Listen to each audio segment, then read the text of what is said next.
Parfait. Voici le chapitre 3. Doctrine du Vatican versus enseignement biblique. Chapitre 3. Doctrine du Vatican vs enseignement biblique. Depuis des siècles, l'Église catholique romaine enseigne des doctrines qui, bien qu'acceptées par des millions de fidèles, ne trouvent pas de fondement clair dans la Bible. Certaines s'opposent même frontalement à l'Évangile tel que proclamé par Jésus et ses apôtres. Ce chapitre met en lumière quelques-unes des différences majeures entre les doctrines du Vatican et l'enseignement biblique authentique. 1. Le rôle de Marie, mère de Dieu ou servante du Seigneur. Doctrine catholique, Marie est appelée mère de Dieu, une reine du ciel, et fait l'objet de prières, de processions et de dévotions extra-bibliques. Certaines doctrines affirment qu'elle est co-rédemptrice et médiatrice.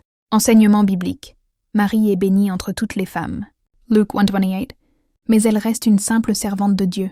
Elle n'a jamais été adorée par les apôtres ni mentionnée comme intercesseur.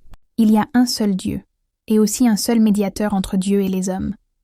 Jésus-Christ homme. 1 Timothée 2:5. 2. La prière aux saints et aux morts.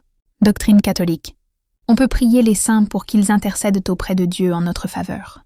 Enseignement biblique. Prier les morts est une pratique étrangère à la Bible. Les Écritures enseignent que nous devons prier Dieu directement au nom de Jésus. Invoque-moi et je te répondrai. Jérémie 33:3. Jésus dit, quand vous priez, dites Notre Père. Luke 11:2. 3. Le pape. Vicaire de Christ ou autorité humaine. Doctrine catholique.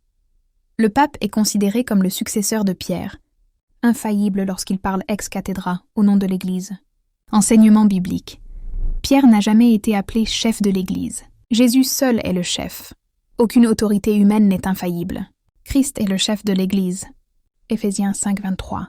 Paul a même repris Pierre publiquement, Galates 2:11, preuve qu'il n'était pas au-dessus de tout reproche. 4. Les sacrements obligatoires versus la foi vivante.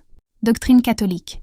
Le salut est transmis par les sacrements, baptême, Eucharistie, confession, etc. Enseignement biblique. Le salut est un don gratuit de Dieu, reçu par la foi en Jésus-Christ, non par des rites.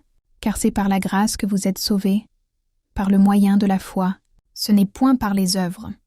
Éphésiens 2:8-9. 5. L'Eucharistie et la transsubstantiation. Doctrine catholique. Le pain et le vin deviennent littéralement le corps et le sang de Christ. Transsubstantiation à chaque messe. Enseignement biblique.